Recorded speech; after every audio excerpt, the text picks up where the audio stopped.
Hi, everybody. I'm Dr. Kimberly Olson, licensed clinical psychologist, and our topic today is to medicate or not medicate. That is the question. Okay. Up front, this is not a substitute for medical advice, nor is it medical advice for your particular case. You need to go talk to your doctor. You need to talk to your family. Everybody is case by case. And by the way, that's one of the reasons that psychiatric medications are so difficult because what works beautiful for one brain may not so much with another brain. And that's why, any type of conversation, advice, pros and cons has to be layered with this notion that there are significant individual differences. I am also talking today exclusively about selective serotonin uptake inhibitors prescribed for depression or anxiety. Okay. I am not talking about antipsychotic medications. I'm certainly not talking about mood stabilizers. So, this conversation is going to be about SSRIs for the treatment of anxiety or depression. So, I've taken these off and on in my life as well as a person who's experienced anxiety and depression. And I've had many, many discussions with people about the pros and cons of medication. And it's a difficult question. So, some of the pros that people talk about, and I've certainly observed, is that folks tend to function better. If you're suffering from major depression and it's very hard to get out of bed, an SSRI is certainly going to help you with motivation. It's going to help you to, and the big one for me, be less fixated on negative or racing types of thoughts. And also, what's really cool about SSRIs, if you're a person who has been suffering from depression or anxiety your entire life, yeah, most of us can manage those symptoms without meds. But oftentimes, then managing symptoms becomes your whole life because your head doesn't shut up. It's always talking to you about something negative, something judging you critically, that kind of stuff, depending on what type of anxiety and depression you have. And so, what's kind of cool about being on SSRIs is that your whole existence is not focused on symptom relief. Okay. You can like go focus on other things. You can focus on parenting, your career, things like that. So, in many ways, and for many people, SSRIs are a godsend. Okay. And again, severity of anxiety and depression varies. So the answer to this question, to medicate or not, is also going to have to do with the severity and intensity of your symptoms. Okay, some of the cons, and this is something that we don't hear folks talking about very much. Unless you have a close relationship with those folks. And of course, as a psychologist, I talk to people all of the time about this stuff. And so, what I hear is that SSRIs don't seem to create a dimmer switch. Think about it with your lights, the old dimmer switches where it's not off or on, but you can place it somewhere in the middle where the lighting is good for you, right?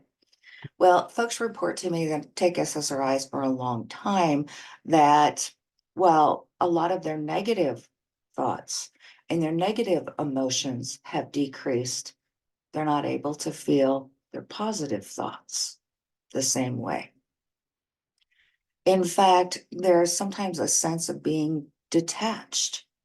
Now, part of that is because you're used to feeling emotions so intensely, more intensely than probably the bulk of the population. So when your emotions are dialed down to a normal level, that can feel weird.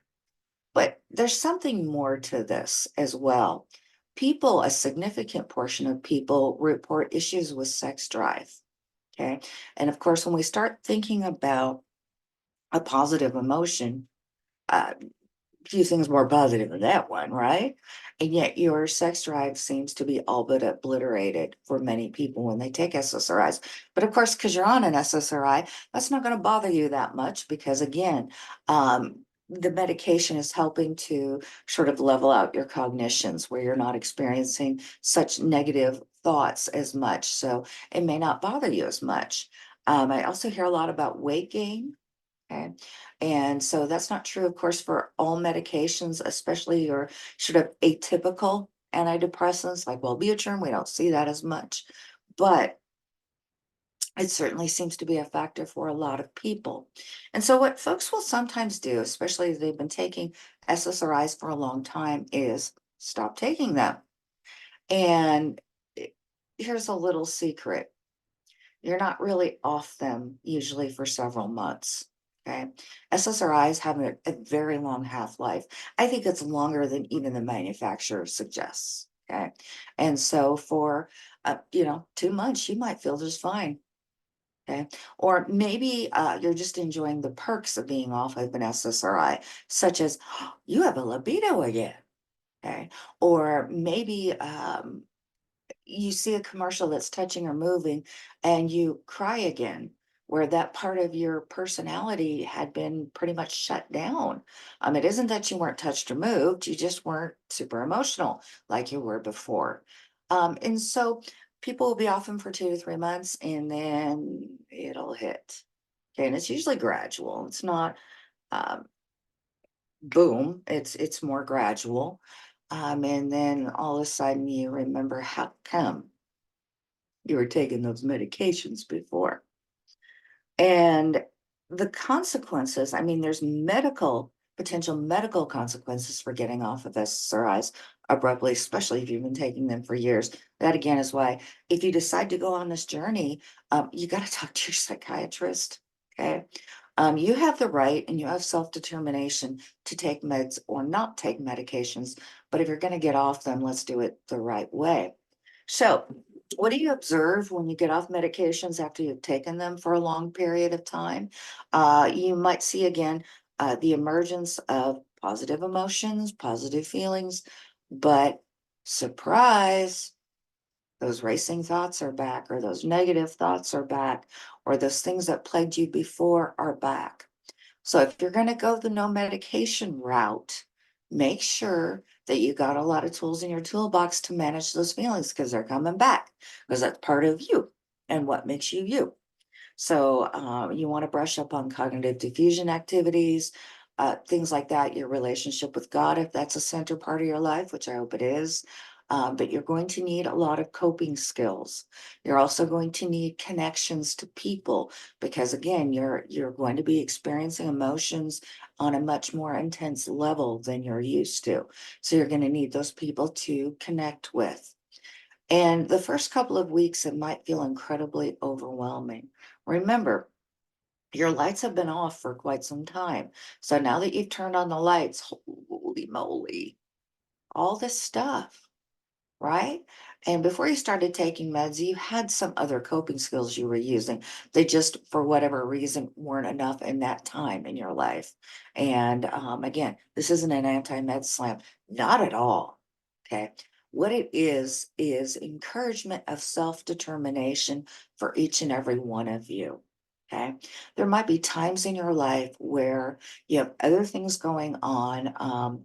You're a person who maybe you're a single parent who needs to support their family, and you don't have time for the mental gymnastics of your anxiety and depression management through means of sort of having to spend a quarter of your life at least just dealing with your symptoms. You may opt for SSRIs, and that's a beautiful choice. Okay, don't let anybody tell you otherwise. They don't live in your head. They don't have to walk a mile in your shoes. Okay. And then there's going to be some of you that have an opportunity in your life to maybe go back and rethink your former coping skills. Maybe you're able to deal with things. Maybe you got a good therapist and that's working for you. Maybe you've been getting a lot of the University of YouTube and that's working for you. And you're able to try it again. And by the way, if you do come off your medication, and after 2 weeks, you're like, "Holy crap. I just I can't sleep. I don't wanna deal with these racing thoughts anymore. I don't wanna deal with this negativity anymore." There's no shame to make a different decision, if that makes sense, okay? So, again, when filtering your own experiences, everybody's got an opinion, but you're the only one who owns your life and your experiences. And so, whatever decisions you make, that's okay. and you don't need anyone else's validation to do that. Okay. I would encourage you, honestly, if you're a person whose levels of depression reach the point of suicidal ideation, and you don't have an effective coping mechanism for that, to think much harder before deciding to come off your medications. And for heaven's sakes, just make sure you have a plan. I'm Dr. Kimberly Olson. Thank you for spending this time with me.